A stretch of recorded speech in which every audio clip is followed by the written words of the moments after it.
Chair, you're ready to begin. Thank you, Susan. Good evening, everyone. Welcome to the July 21 Planning and Zoning Commission meeting. First item on our agenda tonight is roll call. Chairman Shernick. Here. Commissioner Flagg. Here. Commissioner Goldberg. Here. Commissioner Height. Present. Commissioner Honoran.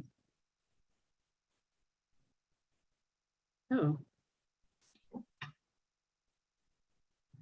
Commissioner Honoran.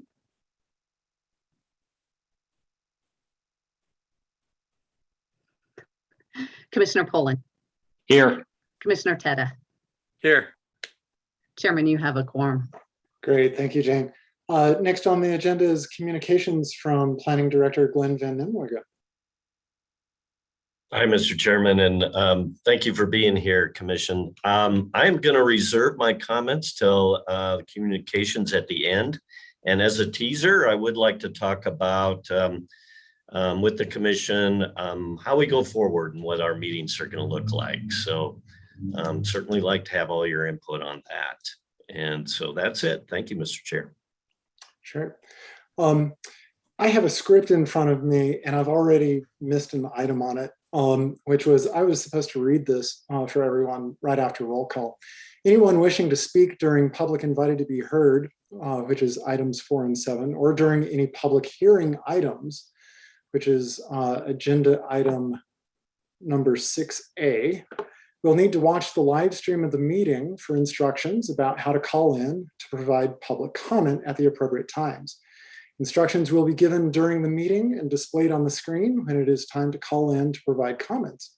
Comments are limited to 5 minutes per person, and each speaker will be asked to state their name and address for the record prior to proceeding with their comments. Please remember to mute the live stream when you are called upon to speak. So we are now going to item 4 on our agenda, which is our first public comment session. This is for items that are not on the agenda. So if you want to talk to the Commission about something that's not on the agenda, not item 6A, now is the time to do it. So Susan, again, will put that card up. The information is being displayed on the screen for those viewing from home. Please call 1-888-788-0099, toll free in the US. When prompted, enter the meeting ID 845-5789-4049. When we're ready to hear public comment, we'll call on you to speak based on the last 3 digits of your phone number. Each speaker must state their name and address for the record and will be allowed 5 minutes to speak. Please remember to mute the live stream when you're called upon to speak. To do this, we need a little bit of time technologically, so we'll take a 5-minute break. We'll be back at 7:08.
In about 10 seconds, Chair, I'll drop this slide and then we'll wait for the live stream to get caught up. Okay.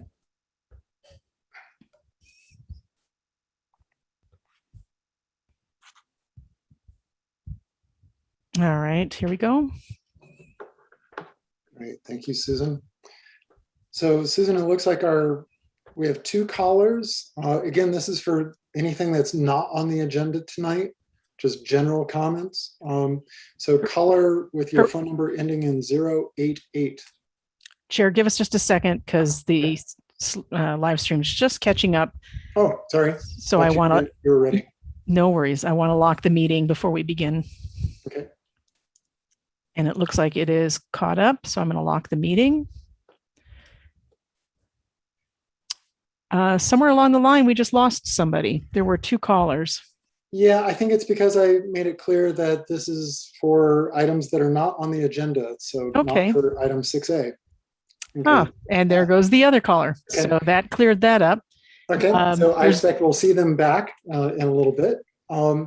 So we have no other callers left in our participant list. So I will close the public comment period. We'll move on to agenda item 5, which is approval of our minutes from May 19, 2021. Commissioner Height. I'd move to approve those minutes. Okay, we have a motion to approve the minutes. Do we have discussion or a second? Commissioner Goldberg? Yeah, I'll second that, Chairman.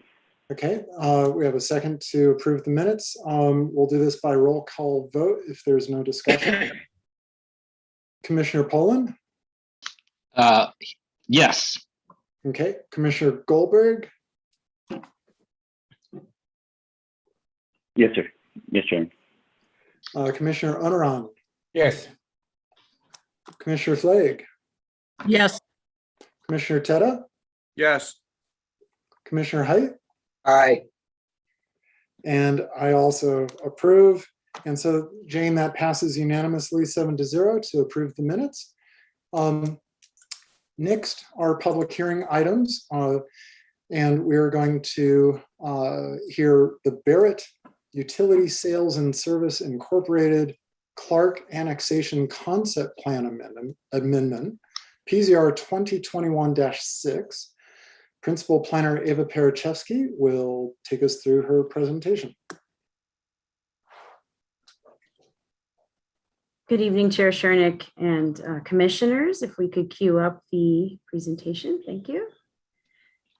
Next slide, please. So this is an annexation concept plan amendment for the Barrett Sales and Service, etc. annexation. General location, again, this is the northeast corner of State Highway 66 and Erfurt Street. The property size is approximately 36 acres. If you go up Erfurt Street, you would run into one of the houses on the west side, which was built in 1975. And then there's a farmhouse over on the east side that was built in 1929. Historic Preservation Commission looked at those homes at their last meeting and didn't feel that either of those warranted any historic designation. To give you some background on this property again, the city council annexed it in 2008, and at the time it was annexed with PUD commercial zoning. And of course, there was an accompanying concept plan, which we're going to discuss tonight. Then 10 years later, when we did our master rezone of the whole city to align with the Envision Longmont comprehensive plan, the property was rezoned. Many of our PUD properties were rezoned to sort of straight zoning, and this was rezoned to mixed use regional. And so this new zoning district, it does allow multifamily as a secondary use. The Envision Longmont comprehensive plan designates this property as a regional center. And if you were to look in our comprehensive plan in terms of the regional center designation, the comprehensive plan does specifically say the regional center serves commercial and retail needs of the city and the region, while also providing high density housing and employment options. Next slide, please. And so this is the original concept plan that was approved in 2008. this is one page. There was multi-pages there in your packet, but the graphic that was on page 2 showed a big box, 175,000 square foot retail store on the north side up there. If you look at the top of your screen, that is Park Ridge Avenue. That street is it's developed up to Erfurt Street. If you were to go up Highway 287, you go past Highway 66, there's the next light, and that's Park Ridge if you were going into the Walmart shopping center. And then on your left side is what is Erfurt Street, that north-south road on the left side. Thanks, Susan. Of course, Highway 66 is down at the bottom, running east-west, and then the BNSF railroad tracks are there on the right of this concept plan. And so in addition to the big box store, they also had a concept plan for 7 retail buildings, kind of these pad sites, as you see here, huge sea of parking, and then the sit-down restaurant over on the southeast corner of the property, see there. The concept plan also at the time in 2008 planned for a new north-south street that would be accessed from Highway 66. And in the notes, if you go down, I think it's page 4 in that document, it talked about other potential uses, one of which it contemplated apartments as a potential conditional use. So at some point during this concept plan, although it's not showing in this graphic, it did contemplate an idea that apartments could be a possibility with a conditional use in that PUDC zoning. Next slide, please. And so this property has, obviously it's sat for many years. The applicant or the property owner hasn't been able to find the big box retailer or the pad sites. They did get an interested buyer, Watermark Development, who wanted to do a multifamily apartment project on the north side of this property. And so in reviewing their site plan, we noted that, one of the review criteria is that you have to be consistent with any previously approved concept plans, because although the apartments were noted as a type of use that could be allowed in the notes, it wasn't in their graphic. So we advised them that they'd have to come back to council and get a new annexation concept plan, which is why they're here. And so in this new concept plan scheme, as you can see, it would be instead of a big box retailer, we're looking at a 336 unit apartment complex. And then the southern half, as you can see on this graphic, we have our traffic engineers and transportation planners here to answer questions, but generally speaking, CDOT no longer would allow this north-south street that was previously contemplated on the old concept plan. And so Public Works asked the applicant to put in an east-west access road here, which they did. And then that would connect to a north-south street going up to Park Ridge, but it wouldn't go all the way to Highway 66. So that was sort of a solution we all came up with. And then so the development on the south part of the site, they're showing a contemplation of potentially a gas station with convenience store, an 8,000 square foot retail building on the right side, and then a 5,000 square foot sit-down restaurant. And then as you can see on the southeast side, this thing was a big square. As you can see on the right side, there's no development proposed here, so it would just remain undeveloped. And then at some point, if someone has a development proposal, we can take a look at it then. But at this point, this is what Watermark is proposing for the amendment. Next slide, please. So in terms of outreach, once we determined that, like I said, they had a site plan in for review because apartments aren't allowed use here administratively. Because we determined that it wasn't in alignment with the old annexation concept plan, we said we have to start this process over. So we had them do a neighborhood meeting, which they did in January, 1,000-foot notification radius. We had 5 attendees. It was a virtual neighborhood meeting, and the minutes are in your packet. But no specific objections were raised or anything like that. They were mostly general questions. And then we sent out a notice of application once this was formally requested and applied for in February. Again, sent out the notices. I got one email, I believe it's in your packet, but it was generally questions about, what's proposed, how long construction would take, that type of thing. And then we sent out a notice of public hearing. I did receive, this is incorrect. Actually, I did this PowerPoint on Friday, and over the weekend, I got 2 letters which were forwarded to you today. The 2 letters were concerned about a pedestrian pathway across Highway 66. And again, I'm going to introduce our team. Next slide, please. Yeah, I thought that was the end. So I'd like to introduce our team. We have Phil Greenwald. He's our transportation planner, happy to answer questions about the pedestrian crossing or potential for it. We also have Caroline Michael from traffic engineering.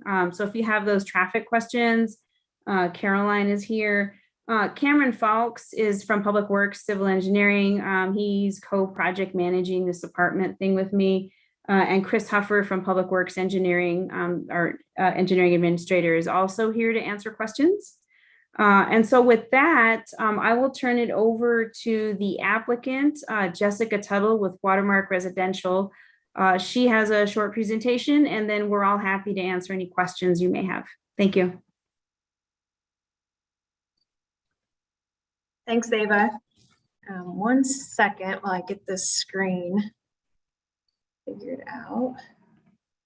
Okay, can you hear me okay? You Yes. sure can. Great, thank you. Thank you, commissioners, for your time tonight. Appreciate walking through a brief presentation. Ava hit the highlights, but I will try to be brief. So I'm Jessica Tuttle, MVP of Development for Thompson Thrift. With me tonight, we have our land use attorney, Tom Raganetti, and then our engineers. If we get into those details, they can help us answer. Next. Thank you. So Ava took you through the site location, north side of Longmont. It was annexed in 2008. Next. So here's just that zoomed in portion. If you click again, Susan, that is our proposed plan. Nice aerial. We're behind the Walmart loading dock.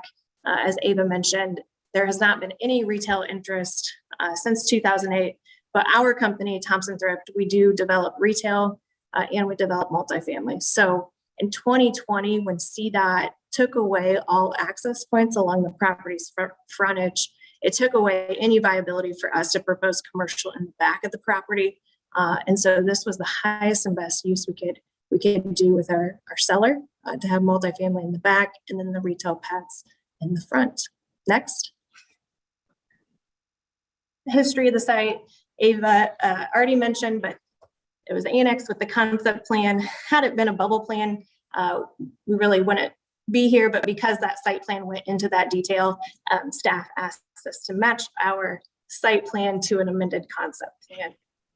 And then, as Ava mentioned, we were rezoned to MUR. That does allow for the proposed uses. 2020, CDOT came along, wiped out the commercial in the back with the access that would be needed for that volume of traffic. And then we do match the comp plan. It does allow for the uses. And lastly, we have gone through 2 site plan reviews with the city of Longmont. So we're pretty far along. Gives us really good confidence that we don't need any variances for what we're proposing tonight. Next. Old concept plan, if you keep clicking, Susan. So there's the access that was removed, that removed the viability of the commercial. I pointed out the rough and ready ditch. With our proposed plan, we are able to preserve the majority of the ditch. So a lot of natural habitat is preserved with our amended plan. And click. And just pointed out, there's a Boulder County access easement through the site. Had commercial ever come along, they would have had to get Boulder County to approve it and remove that access easement. Our plan does not need their approval. We may still ask for it, but otherwise the access easement curves around our buildings. Next. So this is the exhibit straight out of CDOT's 2020 access plan. As you can see, it removed all of the access points along the frontage, and actually it made the 7 acres east of our property landlocked. So as Ava mentioned, we will build and have room for a new public right-of-way that would come through our property and then serve an additional 7 acres for potential development in the state. Next. Proposed plan again. I think you get the gist by now. Next. Okay, so planning asked us to go through the review criteria. I'll try to be brief. This is section 1502.055 of the code. Basically, we are consistent with the comp plan. We're consistent with the current zoning, and no variances are required for this proposed plan. And then we do comply with all city standards and now state access requirements. We have gone through staff review. We do have utility capacity for the proposed uses, and we are compatible with the surrounding properties. And as I mentioned before, we actually increase the chances of development to our east with this proposed plan. And then we don't adversely affect surrounding properties. Same statement there, we actually help surrounding properties with access. The traffic study is already approved, so that was submitted for staff through the site plan review, and we do have a multimodal transportation with bike, bus, and vehicular access. Next. Okay, so section 1502.60.e, don't limit the ability for surrounding land to develop. We just went through those. The development will not create lots burdened by costs. That is true for both the property to the east, but also the way that this site is set up, there are significant reimbursements and fees that are paid back to Walmart from the infrastructure that they built, and also that were part of the annexation agreement. And so those fees would make retail really not viable here along the frontage. So how our company has been able to do this is we put the bulk of the fees on the multifamily portion in the back to make the retail pro formas work in the front. So with this proposed use, it really gave us more viable retail out front. And then lastly, there is adequate public infrastructure that's been through staff review. Next. Last section 1504.30. So this talks about secondary uses being compatible. It is compatible. It's approved in the comp plan. It's approved in the MUR zoning. And the secondary use in the back is what's really allowing for the primary uses there in the frontage with the fees, as I mentioned. And then the secondary use is also creating primary zoning opportunity to the east that otherwise wouldn't exist. Next. Love working for this company. We love to serve communities with different mixed use developments like this. Something that makes these developments work and work well are our own site criteria, and that is near major thoroughfares. This site checks those boxes. We have Highway and Main Street, and then near high-end housing. So within a 5-mile radius, both the average income and the average home values are much higher than the national average. And then near other retail. So you have the Walmart, you have the existing retail to the west, and then our new retail there along U Highway. Next. You can keep clicking. Thanks, Susan. Here's our Commerce City retail development. We worked with Wendy's, Sherwin-Williams, Dutch Brothers. I'm missing a few, but and others for that retail development. Similar story here. Next. This is just a restaurant that we just built, and really just like the building. I think it looks nice. It's a nice tavern. Next. Here's a Havana. It's a cigar lounge. We just built this one in Indiana. Next. Mod Pizza could be an example of what happens here. Next. And then lastly, some strip retail, burger bar, all uses that we would propose down along U Highway. Next. Next. And then lastly, the multifamily in the back. This is one of our newer developments, similar to what we would propose back in the back acreage. Next. And then I did want to mention, we love being in the city of Longmont. This is our existing Harvest Junction project. So we own and operate there just on the other side of Longmont. It is 98.9% occupied. Very good operating property. It shows a strong demand for more multifamily in the city. A lot of times we have a wait list. And so we are just ready and excited to invest in Longmont again.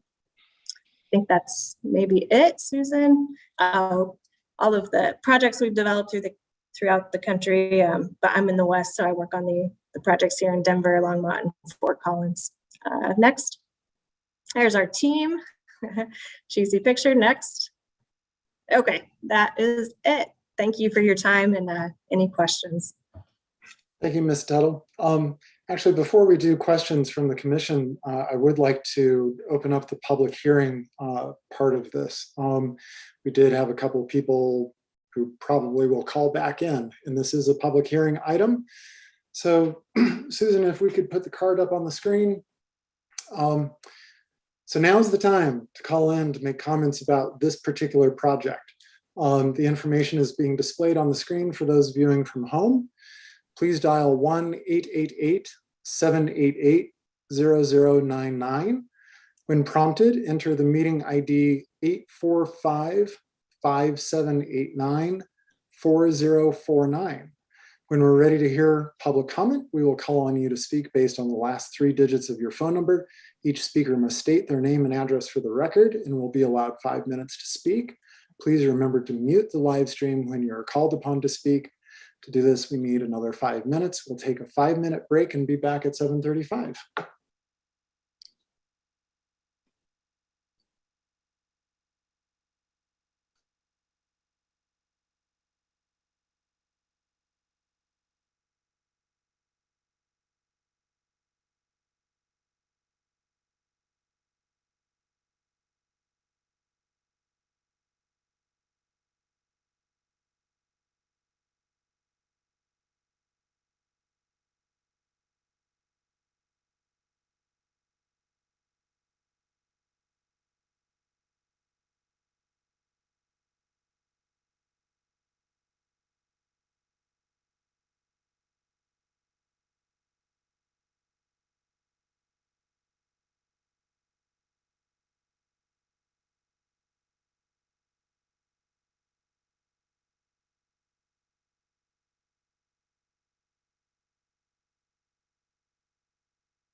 Chair, in about 10 seconds, I'm going to go ahead and drop the slide and then we'll wait for the live stream to get caught up. Great. Thank you, Susan.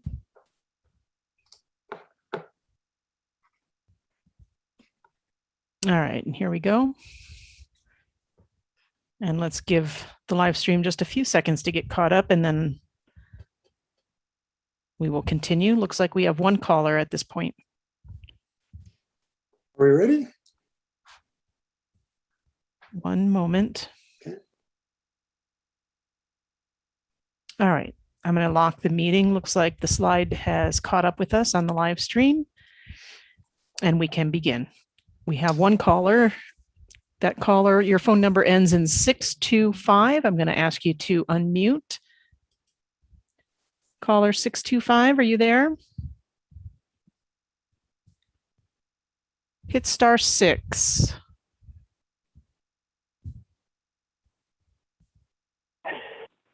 There you are. The meeting, like the slide here I am. has caught up with us on the live And stream. sir, you're going to want to mute the live stream or you're going to hear We have my... one caller. That caller, your phone number ends in 625. I'm going to ask you to unmute. Sir, can you mute the live stream for us? I did. Great. Go ahead. State your name and address for the record, and you have 5 minutes. There you are. The meeting. Yes. The slide there. Sir- On the live stream. Sir, you're going to want to mute the live stream, or you're going to hear my caller. Okay. That caller, your phone number ends in 625. I'm going to There we go. Got it. Okay, listen for instructions in your phone. Do you hear me? Yes, I do. Okay, perfect. Go ahead and state your name and address for the record, and you have 5 minutes. Hi, my name is Tim Cassidy. My address is 1789 State Highway 27, Edison, New Jersey, and my company is Senior Consulting LLC. Our team develops active living that we brand as Enhanced Active Living. We have a relationship established with Pat and Mike Arias, who I believe are listening in the audience, and we'll be proposing entitlements in the near future for the Clark Farm property to the east of the watermark proposal, as well as the Ute Cottonwood property owned by Pat and Mike under two separate LLCs. That parcel to the east and south of Watermark's planned development, is currently before the board. And again, we're going to put together a package and plan on submitting in the next 60 days or so. We're working as a development capacity for Mike and Pat on the Ute Cottonwood property and looking to acquire the Clark Farm property subject to approvals for, again, active living. Collectively, we'll be proposing a mixed-use community, somewhat similar to Watermark, but smaller, on a smaller piece of property. As for the Watermark proposal, we see great interconnectivity. We've had conversations with Jessica and a little bit their team, seeing what they were going to do before the hearing. And we really like their plans. We have proposed, what they proposed in the east-west direction as a town road. We would propose to finish that road, which they are planning as a right-of-way for an access to our properties in the future, in our future proposal. Our proposal will meet the requirements of moderate income units, which I believe is 12% within our project versus the cash in lieu of. The interconnectivity they proposed near their building G as a fire access would be connect to us, as would our property front on their north-south road. So the interconnectivity is ideal, as Jessica mentioned earlier, for the property to the east, i.e. both of the properties I mentioned. We look forward to finalizing our proposal and our concept plan and submitting it to the city in the next 60 days. Thank you. Thank you, Mr. Cassidy. Susan, do we have anybody else? No, Chair, that was it. Okay. All right, seeing no other callers, we'll close the public hearing portion of this item. And we will go to questions and discussion amongst the commission. Anybody want to kick us off? Commissioner Height. Thank you. I do have a couple questions. Ava, possibly you can clarify, when I was reading the materials, and as I listened to you today, this is a 36-acre parcel, and Jessica, please add your information as well too. So it's 36 acres in total? Chair Shernick, Commissioner Height, it was 36 acres at the initial annexation. This concept plan amendment is slightly smaller because, as I mentioned in the presentation, there's a chunk on the east side that's not part of this concept plan amendment. So what happens with that parcel? What is that? Where does that sit? Where does it stay? I'll defer to Jessica. So we are developing the 29 acres of the overall 36. And so that's the retail in the front, the multifamily in the back. And then the property to the east, we're not under contract to buy that property. So that's an additional 7.3 acres that were part of the concept plan, but it's not under our ownership. Okay. So of the 29 acres you're developing, 21 of that, as I understood, is multifamily? Yeah, I think with right away it might be slightly less, but yeah, we did it. The maximum we could do was retail ads out front with the access and how it works. Because there's not access to Ute Highway on the east side, it really limited the viability of retail. And then the ditch really created that natural dividing point between the retail, creating the access that's needed for the site, and then the multifamily. Okay. I laud you. Applaud you. It's a good concept, I think. But I'm a little stuck on MUR, which is multi-use regional, which has as its primary purpose to serve large-scale commercial and retail needs of the city and region. As was noted, or as you well know, as a secondary use, multifamily is permitted. But our definitions of secondary use, specifically section 1504030 A1C3, if you're following along at home, secondary uses cannot diminish the availability of land for the primary use. I think you just explained that 21 acres of either 29 or 36 acres are going to be used for multifamily, and it seems to me that possibly that's the tail wagging the dog. It's more secondary use than primary use could possibly even be made of the rest of the site. With that, I'm going to defer to our attorney, Ms. Tate, and or Ava. Ava, your presentation explains that the Walmart facility, which is a different lot in my mind, to the west, also zoned MUR. When you look at that site with this site, it's a majority regional center. But are we allowed to do that? Take neighboring sites and look at what's going on next door when we're looking at a specific site and its development and its zoning and how it meets the zoning code? Seemed different to me. Yes, Chair Shernick, Commissioner Height, that's when we look in city planning at secondary uses, we don't look at it on a macro scale of one lot and what are all the uses and what's primary and what's secondary. We zone, as you know, by districts. And so there's a mixed use regional district in this area. And if you look on page 2 of your staff report, you will see that I laid out the various, well, at least for some of them, the acreage. And so the Walmart property is 28 acres. There's another mixed use regional lot north of Walmart and Park Ridge on the west side, east side of Highway 287. And so we take that into consideration with this. This is the district of mixed use regional. That is how city planning interprets this.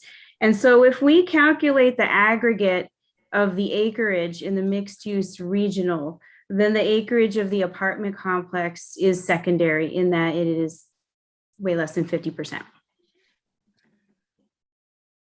One thing I might just mention too, because we do retail, it's hard to do commercial to the back of the Walmart. The way the Walmart was oriented, it faces Main Street. And so there is a big, I think Ava mentioned 10 acres north of the Walmart that's right on Main Street. So that would be good retail land. And Main Street actually has more traffic than Ute Highway. But that's how we discussed with planning. We're still below the allowable secondary uses in the contiguous zoning district. Attorney Tay, can you weigh in on this? Looking at it as I guess I've never looked at the zoning district versus the specific site before.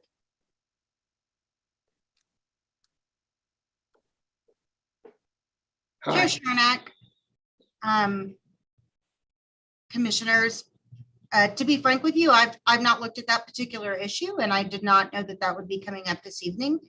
If the commission requires an answer before it can make a determination, I'm happy to do the research I can before the end of the meeting. Or certainly there's an option to continue the meeting. I'll chime in, Commissioner Height. This is Ava's explanation of it has been the explanation that I've heard multiple times over, the past 8 or 10 years from all the planners who've come in front of us. And when this issue comes up, my understanding has always been that we're looking at the aggregate, district level of how much use is occurring at the larger scale, not at the individual lot that's being developed right in front of us. So historically, anecdotally, when I was going through my packet, I understood that regional made sense because we're looking at regional use in the larger picture. Commissioner Height, do you want to follow up on that? Do you have anything further? No, taking in information. Appreciate it. Okay. Commissioner Poland? I guess on that, Ava, was there any consideration given to rezone this to something maybe like mixed use corridor? Was that ever considered? Chair Shernick and Commissioner Poland, no, it wasn't, because as you may recall, in 2016, City Council adopted the envisioned Longmont plan, and we came up with specific land use designations and corridors of where we wanted everything to go. And at that time, the mixed use corridor was really our vision for Main Street and Highway 287. That's mainly where you see mixed use corridor in the city. And because of the super center there in this area, we really felt that anything that's near a major arterial highway is more could be used as a regional center because of the large multi-lane road, if you will. And so this wasn't intended to be mixed use corridor. That's really intended for Main Street. Okay, thank you. Other comments, questions?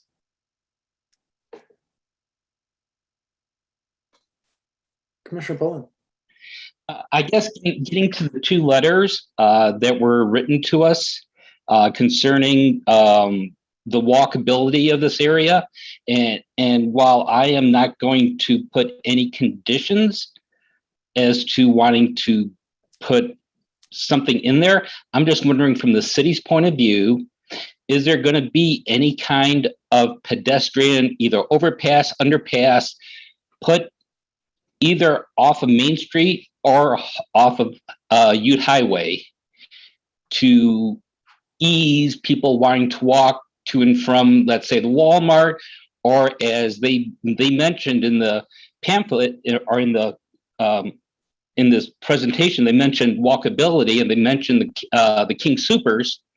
Well, to get to King Supers from this development, you do have to cross Ute Highway, which is no easy chore. I mean, it is walkable by distance, but it's not the most convenient walk. I'm just wondering, in the future, does the city have any plans? Yes, Chair Shernick, Commissioner Poland, I'm gonna bring Phil Greenwald up, our transportation planner. I will just say briefly before Phil gets on, we do have a regional multimodal transportation plan that Phil will talk about. And in the original annexation agreement for this property, they are obligated to pay $300,000 into that multimodal transportation plan.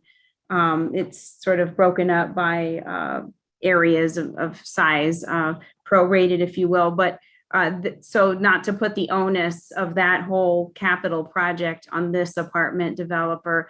They will have to pay a fee, but they will participate in this. And with that, I'm going to turn it over to Phil. Thanks, Ava. Phil Greenwald, Transportation Planning Manager with the City of Longmont. Thank you, Chair Shernick and other members of the commission. Just wanted to point out our bicycle facilities map and it also shows some walking facilities and trails from our Envision Longmont process. So this should show that we do have planned underpasses on 66 just east of this site at both the BNSF railroad crossing and further east that Susan's pointing out there, as well as, and I think this is addressed by one of the letters, we do have a planned underpass on Main Street just south of 66 there. Susan, if you could point that out. Yep. And so that crosses right there at 21st Avenue. So a number of things are planned. We've also been working with the recent Main Street plan update that you've seen recently within the last 6 months or so, maybe less. And we do certainly have some projects that actually have some capital improvement pieces that we don't need this one, Susan, but we have some capital projects planned for Main Street as well. So just wanted to point that out. And if you had any questions of me, please feel free. Phil, I have a follow-on question because you kind of alluded to this, but it directly ties to Mr. Burt's letter. Yes. Clearly, he's been passionate about this for 25 years, which is great. I mean, that's what we want. That's why we love living in Longmont, people like him. But it's coming through that he's also frustrated. And as I was thinking about his letter today, I was thinking part of what is getting in the way is the funding. And so there's all this planning that he's referred to, and but the missing piece seems to be, getting it built and getting it funded. Can you educate us a little better? And hopefully Mr. Burt's watching on the YouTube channel. Educate us as to how do we actually get funding for an underpass that would go under a CDOT highway? How are we going to get funding for the improvements on North Main Street that you just alluded to? Should Mr. Burt and others be going to city council? What else going on to actually turn this from paper into bricks and mortar? Yeah, that's a great question, Chair Shernick. Again, I would just point back to the idea that we are including this in the next year's capital improvement program. And so that underpass is part of that program to improve Main Street specifically. And as we get funding from the city coffers to make that reality, and if that's not going to be enough, we do have a budget crunch, obviously, but if that's not enough, we use that to leverage money that we can also get from the state and the federal programs. And we've been very successful getting those grants, as Mr. Burt points out, in other parts of the city. And we do need to focus then now on North Main Street and the Northeast area here. So those are our specifications from council, that they've been very specific about us going after the projects in this area. It's also an equity issue. So we're looking at the equity elements of this project and how it can really help people who are really dependent on bicycles and pedestrian activity in order to move around our city and get to transit access. So that's the plan here. There's also a transit bus station planned for just north of Walmart. It's a end of line kind of park and ride station for RTD, should be mentioned here in talking about this. And so that'll provide some of that better access. When you talk about having to walk a long distance to get to groceries, even if you're not shopping at Walmart, that is, that, we'll have bus access, free bus access, with the city's Ride Free Longmont program. We'll have that free bus access up and down Main Street, plus the new access on bus rapid transit from this section of town all the way to Boulder, Broomfield, Denver, up to Fort Collins, quite frankly. Okay, and so just expanding on Mr. Bird's letter, eventually we'll be developing eastward along Highway 66. I mean, the caller, Mr. Cassidy, is involved in the next potential development there. Will we be able to make connections across 66 as we continue to develop? I mean, this is a bit of a sidebar from the issue at hand, I know. So I apologize, Ms. Tuttle, but now is a great time to talk about how 66 and pedestrian connectivity works. Right, if we can put up that first map that you showed, Susan, from the Envision Longmont plan, if we could put that back up and just kind of show the 66 corridor there. You can kind of see the arrows pointing north on 287 and the arrow pointing east on 66 at the top of that map. Right, and then we show all the different elements of that corridor that are kind of missing in the dashed areas. And those are things that we're currently working on trying to get funding for in the future. And one of those elements is actually when you look to the west of 287 on 66, you'll see a dotted blue line to Hover. Anyway, you see it go beyond Hover, but that is actually being worked on today as being a critical element that we're trying to improve with some design work that we're working on now, and then that'll lead to funding. The plan is to do a similar project to the east as well. You know that the one to the west has been developed for a long time, and they would talk about 25 plus years of dealing with that. To the east, it's about the same, but a little less. So that's the next one on our project list, is to get 66 improvements. And that includes side paths, which are trails, kind of the wider sidewalks that aren't really attached to the street. They're side paths off the street, off the major highway here. And so that's kind of the next round of looking at things. And you'll see the two dots again, the U's represent underpasses, but they could be overpasses as well. They just represent a grade separation along that section of the corridor. And we can add them, this can be amended as well. So in our next round, as we update this plan, there may be more underpasses added or overpasses added to this element of the plan. Great, thank you, Phil. I really appreciate that. Commissioner Flagg. Thank you, Chair Shernick. Phil, I have some additional questions in regards to present day. So we're talking about the present proposal and pedestrian access. So there is presently a signalized intersection that people can technically walk across. So what needs to go into that intersection to enable people to walk safely across 66, and then they can go to the west and walk down Main Street? So what needs to be done there? And is there also a pedestrian connection to more walkable, safer streets into the adjacent neighborhood? Well, that's a great question, Commissioner Flagg.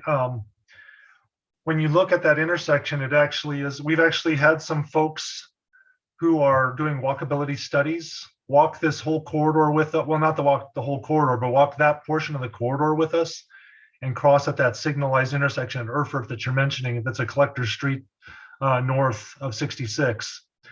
That originally connected south into the neighborhood, and we did close that street because there were concerns when Walmart was built that people would drive across. So that's actually now a T intersection with really good pedestrian facilities to the south. So we feel like the signalized intersection that you spoke of, though it is a rather long crossing, there are some medians that help people cross that. And those are the things that we've already been doing to complete that crossing piece. But it does, it it's something we're looking at and seeing how we can improve it, but I'm not sure how we make it better currently without doing more of that reconstruction. If we were to do some reconstruction today to help the pedestrians better cross, I'm concerned that I'm not sure if it would help. It might strand pedestrians more than it would help. And then we're also going to have that other project that comes through. So we're concerned about those two elements. I have an additional question regarding that additional project. So presently the speeds in that area are around 50, 55 miles an hour, I think I recall. And it's 4 lanes of really fast traffic through there. And in past meetings with CDOT, the discussion of people who live along Highway 66 and adjacent neighborhoods has been to bring down the speeds of that particular area from about Pace on west to make it a safer crossing so that people are not going so fast that they cannot have the ability to slow down and treat it more as a boulevard than a highway. So what are the city's thoughts on that aspect? A great question, Commissioner Flake again. We are working with CDOT about the speed limits to the west with the project that is to the west of the intersection at Main Street. So at the same time, we can bring this point up and to look at this section east of Main Street as well. What CDOT typically does is a speed study. And so they require that a speed study be done. And I think that a speed study will show that there are lower speeds in this area because of the new signal. And it's not so new anymore, but the signal at Erfurt and the railroad crossing and all the traffic that's kind of come along in the last couple of years with the development that you've been working on in that northeast quadrant. So we can certainly request that and make that, see if they can change the speed limits based on that right now. Thank you. Commissioner Honoran. Eva, could you put back the site plan? Susan, would you be able to put the site plan up?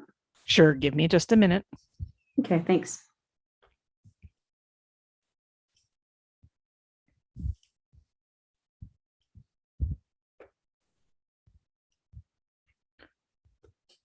Well, had a better site plan with the color rendering. Maybe that's more helpful. Oh, that was Jessica's. Okay, one moment. I mean, this shows it, but the color rendering is much clearer. And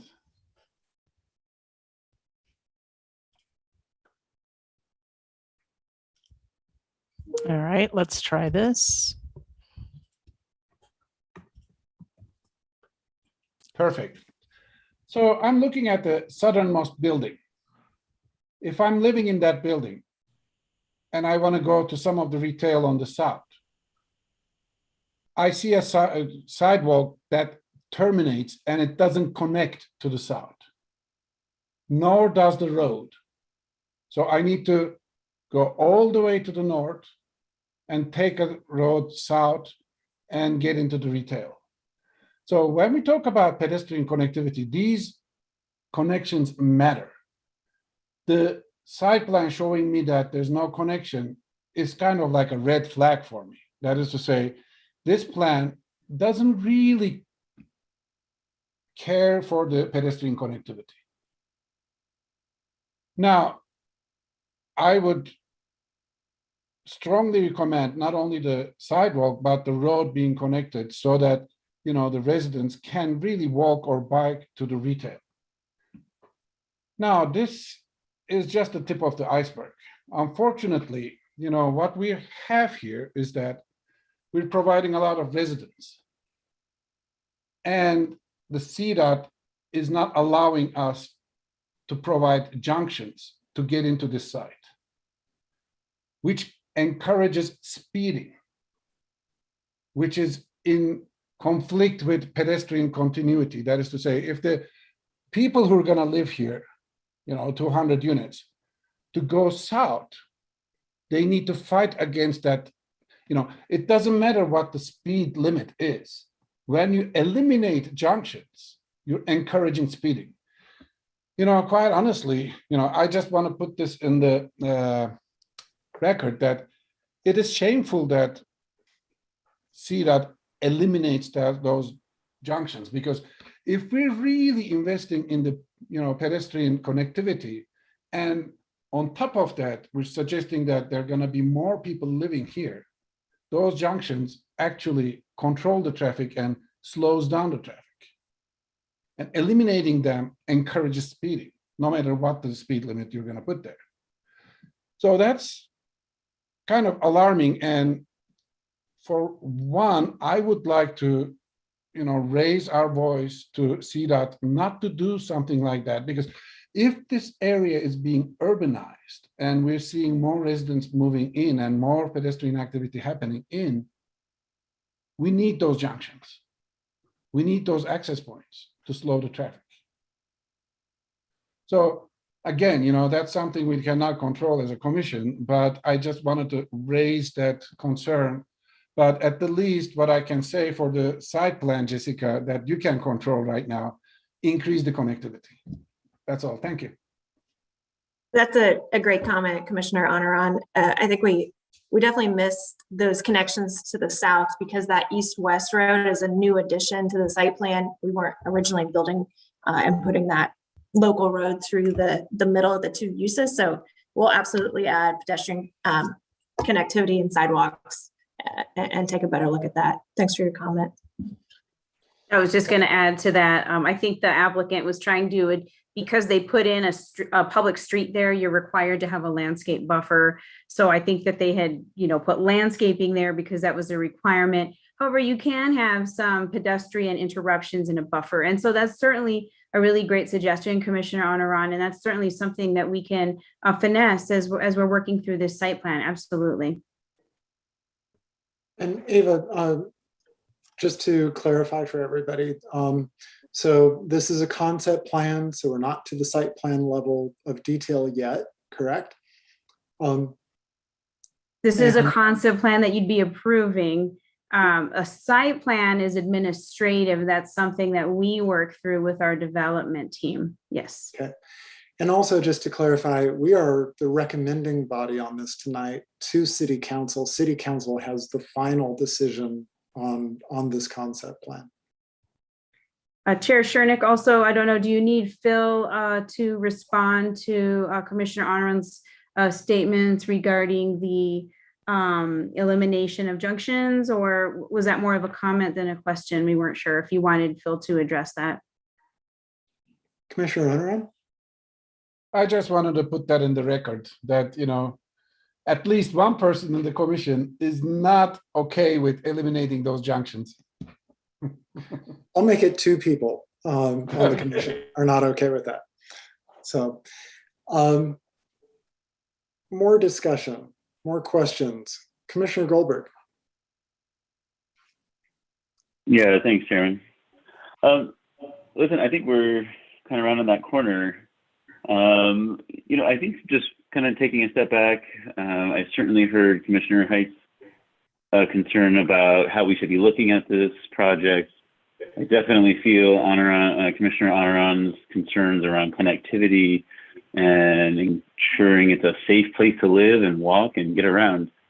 But kind of backing up a little bit as I look at, kind of our role for today, I think the project does a lot of things for us. It's desirable for our city, and it provides a lot of units that we need in our city, and that's something that we're always looking for. I think it's a creative use of the property with a mixture of residential, commercial, even restaurants. I'm comforted by the reasoning and justification that Ava and Chairman Shernick provided as to looking at the project from, kind of district-wide, not just on this one lot. And I think that's kind of what we're here to do as a commission, is to review that and bring in that color and that perspective that maybe isn't as can't be translated onto the map directly. So that's what we're here to do. And given the fact that it meets the review criteria A through F listed in our packet, and given the feedback from Phil that we have some underpasses coming down the line, both across Highway 66 and 287. I'm optimistic that that'll give Mr. Burt and Mr. Killinger a little peace of mind. It might not happen right away, and I know it took 25 years, but hang in there another couple, and maybe we'll be able to see that come to life. So with that, and I'm open to more discussion from the rest of the commission, but I'd be inclined to support the project here and look forward to hearing from the rest of the team. Thank you. Commissioner Height. I have two questions. Jessica or Ms. Tuttle, the county raised a comment regarding their easement to access their open space to the north. And I think you commented that your plan doesn't mess with their easement rights. As I look at it,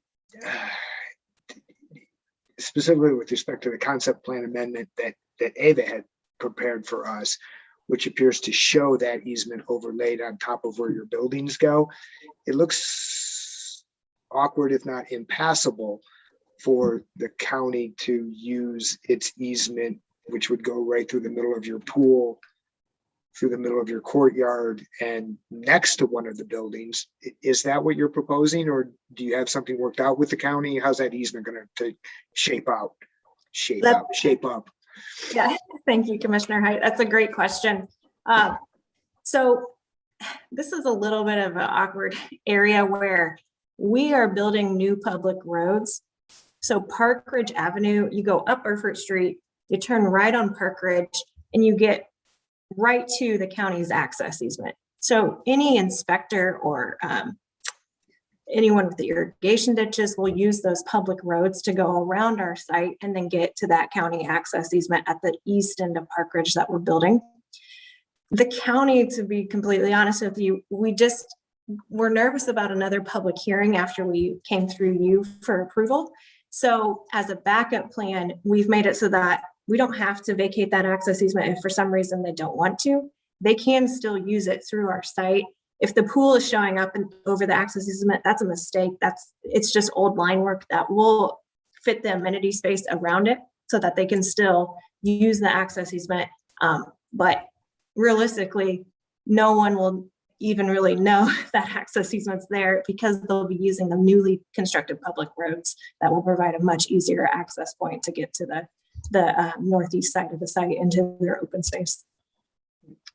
I understand. And Mr. Raganetti, your attorney will tell you too, that can be a big problem. And my next question is going to reveal where I'm sitting on this issue. But to the extent that this is approved and you still haven't this easement here, your concept plan could be in jeopardy. That's all I'll add.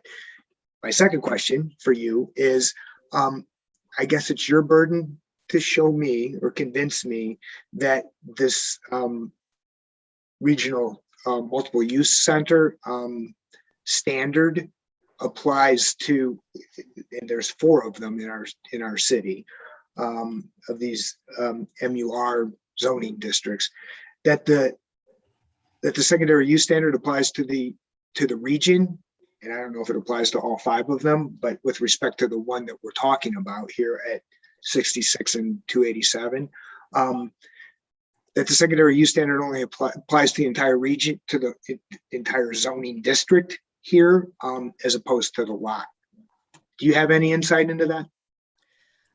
I do. So the history with planning is, how I understand it, it's not the entire district per se, it's contiguous zoning districts. So it doesn't include the acreage west of Main Street or south of U Highway. It is only the acreage that is immediately surrounding the Walmart. And even when you just include that acreage, I think it came in the 20% range for residential. So we're much lower than the 40% secondary use for the contiguous MUR zoning district. So I hope that helps. And then just back to the easement, we have had conversations with the county. They are anticipating vacating it with our site plan approval. With any public hearing, you just are on the safe side. So worst case, a lender doesn't come ask us why we have an easement through a building. We're able to keep it on the site if the county wants to leave it on the site. Okay. I'm going to make one more plea. Teresa, have you found anything to help me through my questions? Regional versus lot or district versus lot?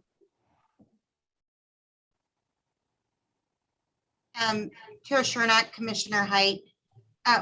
What I can tell you is that the comprehensive plan, and here we're talking about Envision Longmont, looks at use corridors.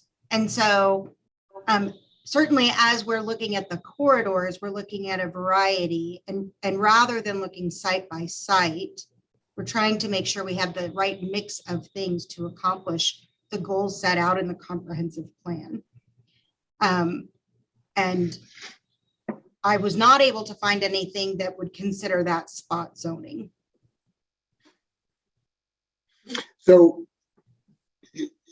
and I'll just raise this for everyone's consumption. In the MUR district, the first to come with an apartment complex scheme plan prevails over the others. It seems odd to me, but I guess that's what I'm hearing. Thanks. Thank you. Other questions, comments, concerns, statements, dictums? Commissioner Goldberg. Yeah, Chairman. Well, I guess it's, I'm not seeing any more hands go up. I think I'll go ahead and make a motion. So with that, allow me to just read off the packet real quick. Recommend approval of the Barrett Sales and Utility Services, Inc. and Clark Annexation Concept Plan Amendment application to City Council, finding that the review criteria has been met as reflected in PZR 2021-5A. It's actually 6A, 2021. Oh, shoot. Oh, forgive me. 6A. Okay, great. Commissioner Poland. I'll second that because I also find that this does meet the review criteria as defined in the code section 15.02.055 A through F. Okay, so we have a motion from Commissioner Goldberg to approve PZR 2021-6A. It's been seconded by Commissioner Poland. They both find that the review criteria have been met. I myself will chime in. I am in agreement that the review criteria have been met. I'll also like to make the comment that regardless of what goes onto this lot, there will be these pedestrian issues and there will be these traffic issues, getting in and out of there. There will be the speed issues. So those are not reasons unto themselves, in my opinion, to not approve the concept plan amendment. Either way, those things still are problems. Commissioner Flake, I saw you had your hand up. I'm sorry, I must have brushed a fly. Okay, all right. Okay, any further discussion? Okay, let's take a voice vote. Commissioner Oneron. Yes. Commissioner Poland. Yes. Commissioner Goldberg. Yes, and forgive the misstatement earlier, 6A for sure. No, that's fine. Commissioner Teta. Yes. Commissioner Flagg. Yes. Commissioner Height. Regrettably, nay. Nay. Okay, and I will vote yes. So that passes 6-1 with Commissioner Height dissenting. And this item will now be forwarded to the Longmont City Council for action. If you are unfamiliar with council procedures and intend to appear before council, please contact the Planning Division for further information at 303-651-8330. Ms. Tuttle, and to the rest of your team, thank you for being here tonight to present to us and to answer our questions. Really appreciate it. Ava, thank you for walking us through the project. And we will move on to the rest of our agenda. Thank you, Chair. Thank you, Commissioners. Nice to meet you all. Nice to meet you too. Item 7 on our agenda is our final call for public hearing. Again, items that are not on the agenda. So anybody who wants to call in, we'd love to hear from you. The information is being displayed on your screen right now for those viewing from home. Please dial 1-888-788-0099. When prompted, enter the meeting ID 845-5789-4049.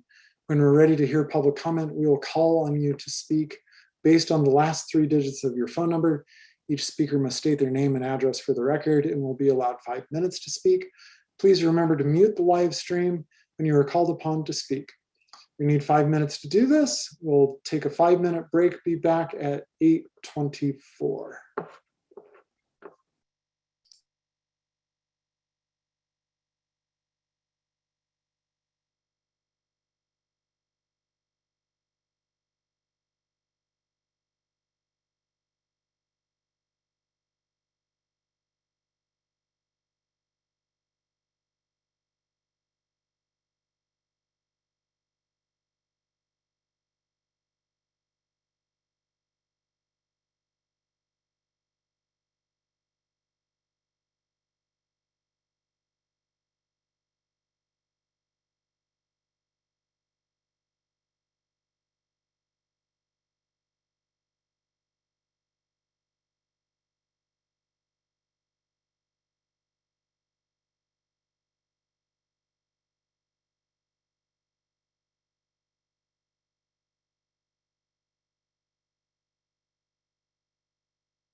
All right, Chair, I'm going to go ahead and drop the slide.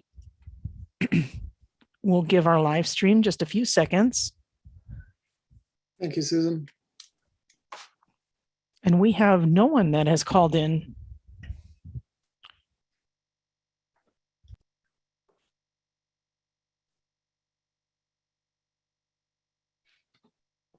All right, looks like our live stream is back and you may continue. Great, thank you, Susan. Nobody has called in for the final call for the public invited to be heard, so we will close that part of our meeting. Next is items from the commission. As usual, I want to thank Susan for her help getting us through all the technicalities, and Jane, of course, as our executive secretary, keeps us on the straight and narrow. For item 10, Glenn, if I could ask, when you discuss items with us, could you give us a little briefing on how the city of Longmont ensures that there's enough water for developments that are going to occur? There have been some headlines recently about some cities that have actually stopped issuing building permits because they don't have enough water. And so if you could just give us a quick primer on how that works when we get to your item. But first, did we ever have Council Representative Aaron Rodriguez join us? No, Chair, he did not. Okay. So is there any other items from the commission? Seeing none. Glenn, item 10 on our agenda, anything from you? Mr. Chairman and Planning Commissioners, thanks again for your effort. The water issue, I still see Chris Huffer is in the meeting, and perhaps he could give you a much more accurate answer on that. So I will kick it to Chris. Thank you. Well, Glenn, thanks for the faith in what I can say here. But Chairman Chernak, the city has a water portfolio that is all the water rights that are owned by the city, and that's our raw water rights. And so we've got a couple of different supplies that come to the city. We obviously have Ralph Price Reservoir, which is surface water that we have the rights to, that we provide to our treatment plant. Then we also have shares in CBT, or Colorado Big Thompson. Those are our two main water supplies. And so the city has built our portfolio over a long period of time, from the time of inception of the city. That was one of the first things that the founding fathers of the city did, was purchase water rights and put that into place. And then in the 20s, they built the first reservoir, Longmont Reservoir, that's just down below Ralph Price Reservoir. So at this time also, anytime any land is annexed to the city, they are required to turn over any of their historic raw water that they are using for that property. And then at the time of development, any area that is platted is required to provide to the city 3 acre-feet of water. So if you had an acre and you filled it 3 feet deep, they need to provide that amount of water to the city before they can develop. And if their raw water that they gave us at annexation yields that amount, then they don't have to provide any more. If they have less than 3 acre-feet per acre, then they are called, it's called a deficit. They have to meet that deficit before we can approve the plat. And then if we were to have a large water user come into the city, and it was determined that their annual consumption of water was greater than that 3 acre-feet per acre, then they'd be required to provide additional water as well. Great, Chris.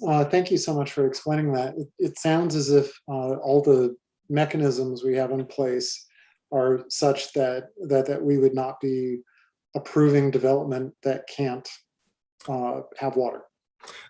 Yes, that is definitely the intent. Yes. Okay, great, super. It also seems as though you brought up when the founding members of the Chicago colony started Longmont, that they bought water. So that would be extremely senior water rights. And in Colorado. My understanding is that some of the towns I've read about have no senior standing. They're extremely junior water rights, and that's why they can't seem to get any water. So thank you very much, Chris. You bet. appreciate Thank it. you. Okay. Glenn, what did you have for us? Yeah, so last week you probably noticed the city has rescinded the emergency proclamation for the community, and Boulder County is in the clear level. So our city clerk really wants to ask you, the commissioners, how you would like to go forward with meetings. And we have a few options. Number one is you continue online as you have it now. Number two, we go back to our in-person meetings. And then number three, I add caution because the council has gone back to in-person meetings, but it's a hybrid. They allow the public to not only show up in person, but also call in. And I think Susan or Jane would tell you it's still a system where they're trying to work out the bugs, and it's a little bit complicated. So with that, we would like to kind of have your input on what you would like to perform going forward.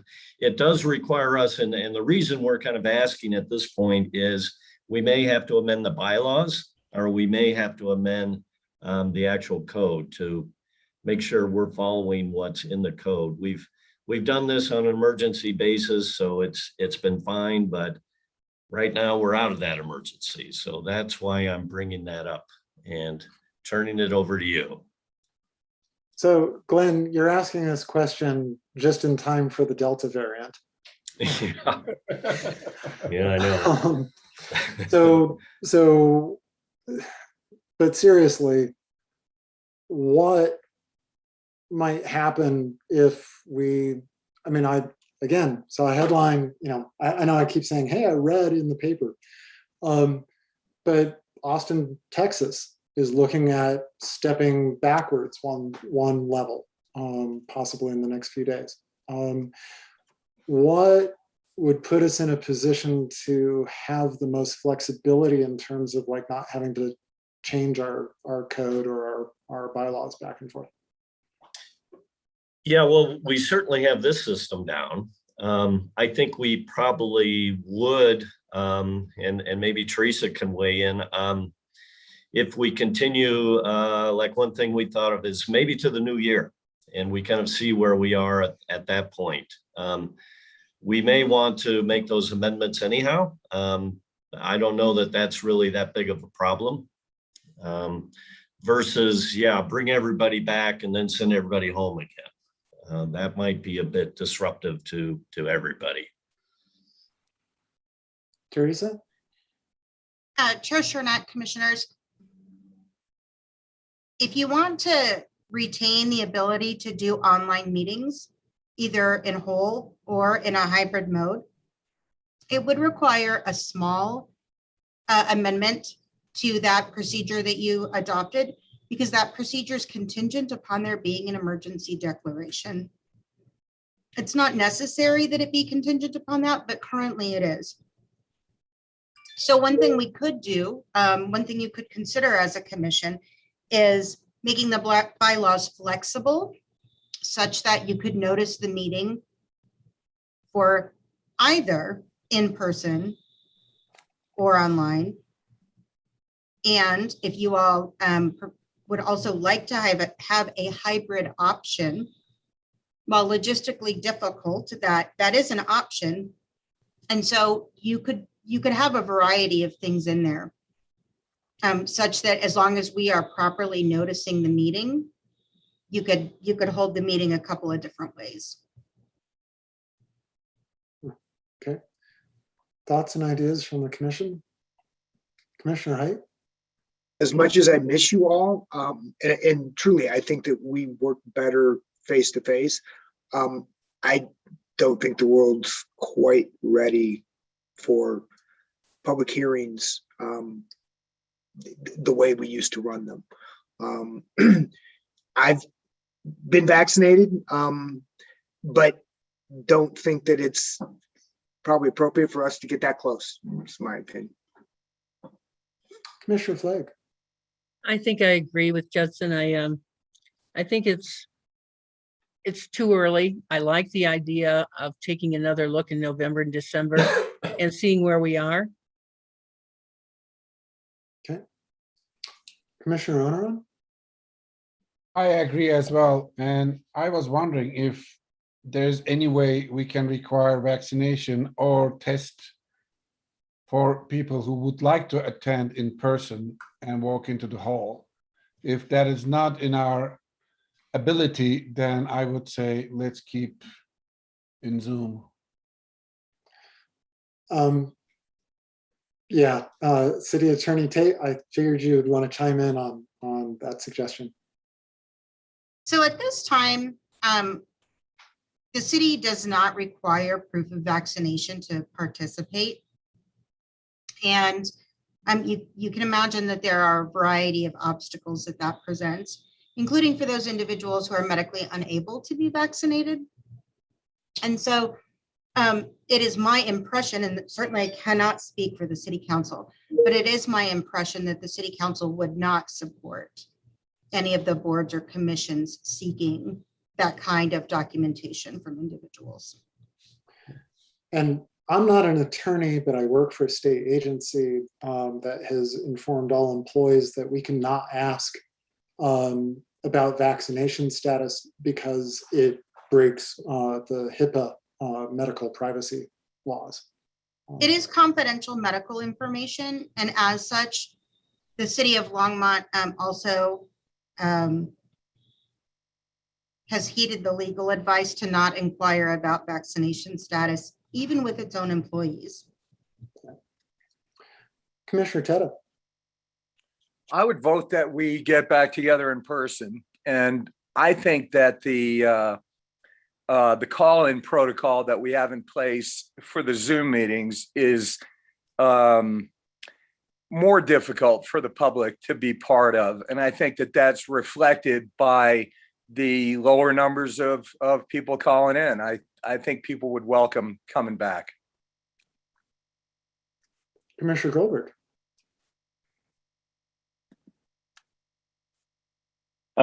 Yeah, Chairman. I'm in alignment with most of the chair members here. I think that, let me try to say what I'm trying to say. What I'm trying to say is really where my interest falls in is what provides the most access and engagement by the public. Because I think we have proven that we are capable here. You know, we, both staff, the applicants, and ourselves as a commission, I think have proven to be very productive over the last year or two.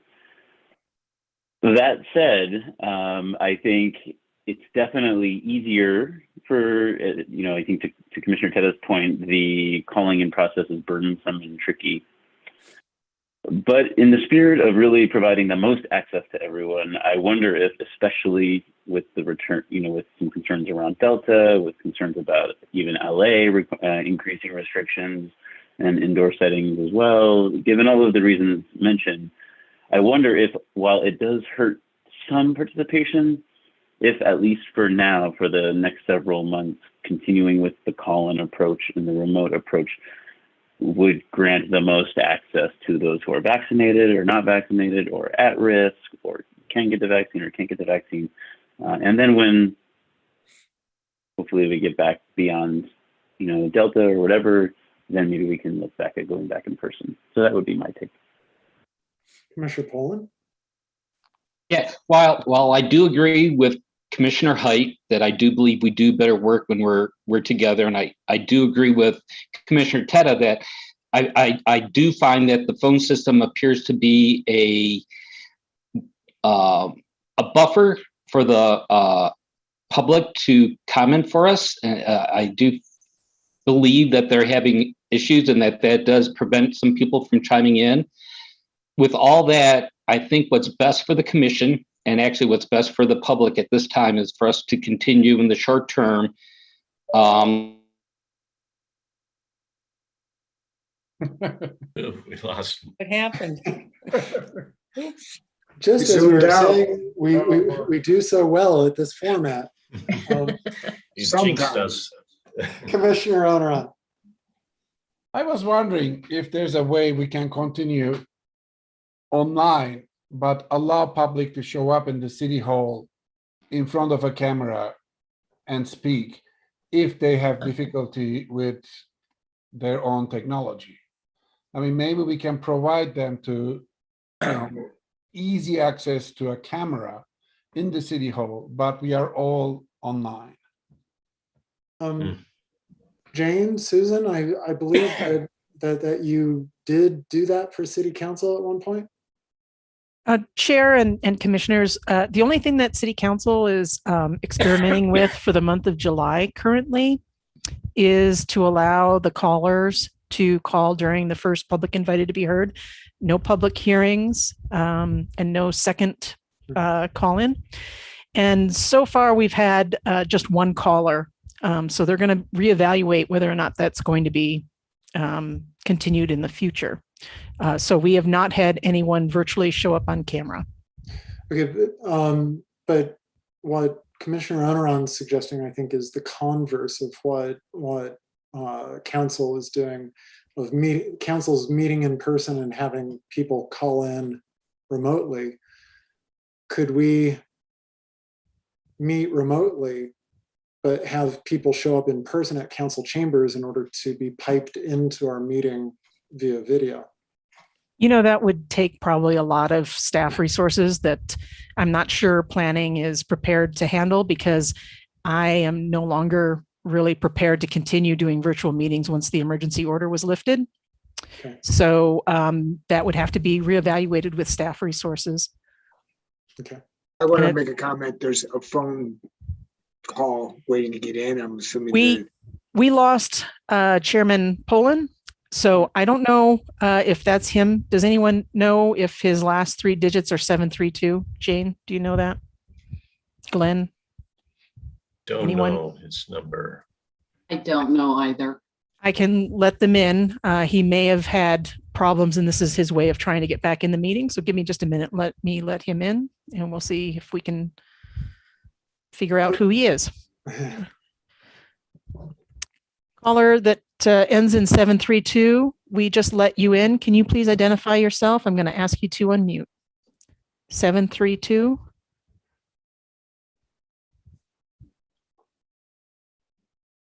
Caller 732. It's Michael Poland. There you are. Okay, very good. Sorry, my computer died on me. We thought this might be you, so I'll go ahead and lock the meeting. Okay, thank you. Sure. So flipping that around, Chair, is not something that we have tested or tried, and could be more laborious than staying completely virtual, to be honest. Okay.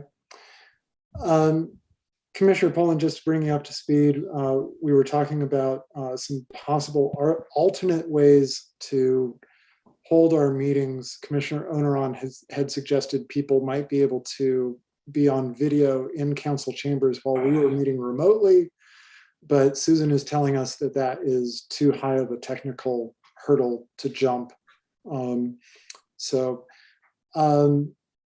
Glenn, one of my biggest concerns about going back to council chambers, I know it's been remodeled. We haven't met in there since it's been remodeled, but it's really nice paint and nice new upholstery, but did they do anything to the air handling system? Because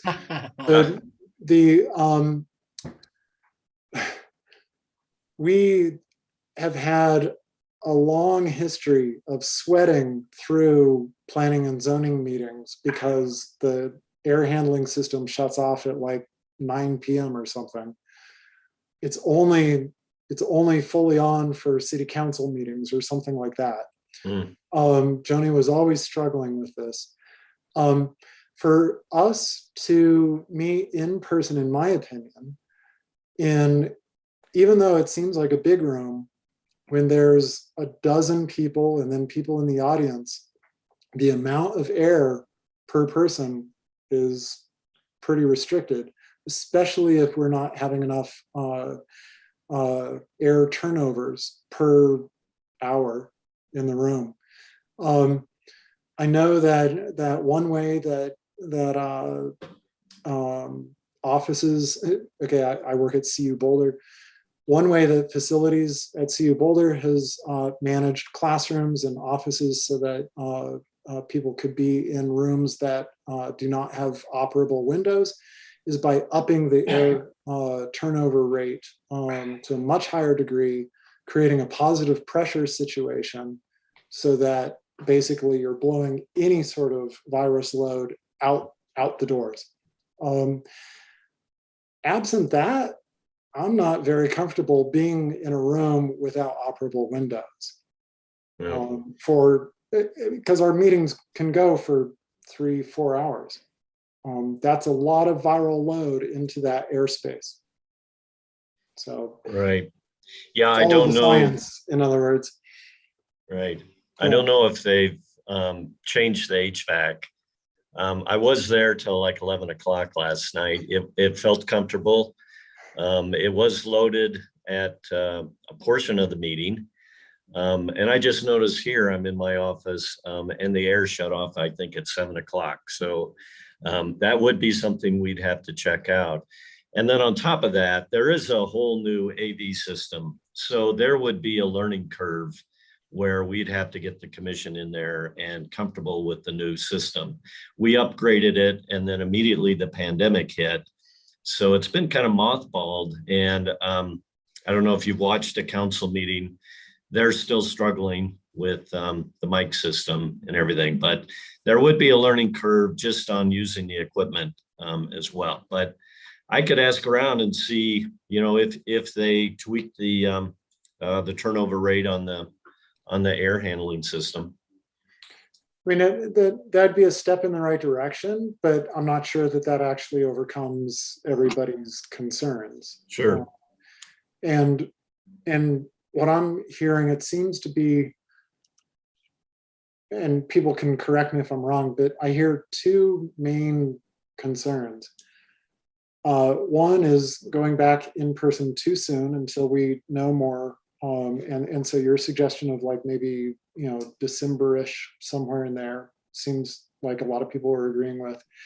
But also the other major concern, like Commissioner Teta said, Commissioner Goldberg as well, about if there's anything we can do to heighten or increase or improve our public participation, I think what I'm hearing from everybody is that we'd all be for that.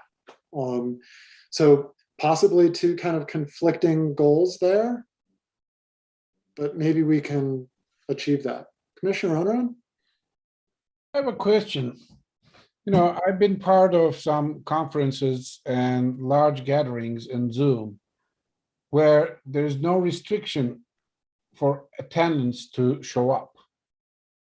Why are we restricting the public to show up? Because we don't usually restrict them in person. They just walk into the room, right? And then they raise hand and then we allow them to speak. Why not allowing them in the Zoom to show up and show their faces? Yeah. So it was determined early on that it would be a lot of work to handle an unknown amount of the public in with cameras. There have been known issues where people came in and started doing inappropriate things with their cameras turned on, and a meeting could get out of hand with them. Zoom bombing is the term. And so in order to reduce that, because we live stream many of our meetings, not all, this happens to be unique, that the call-ins would just call in, and that reduces our liability to maintain the meeting and give them access to mute and unmute as needed. Now, I know some other organizations did that differently, and maybe they had more staff, but the tools that we use, it's pretty difficult to manage a very large list of participants like that.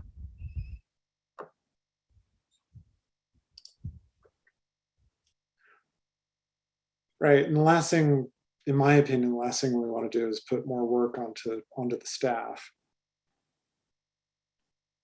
So Glenn, I don't know if we've given you anything definitive. Do you have what it is you need?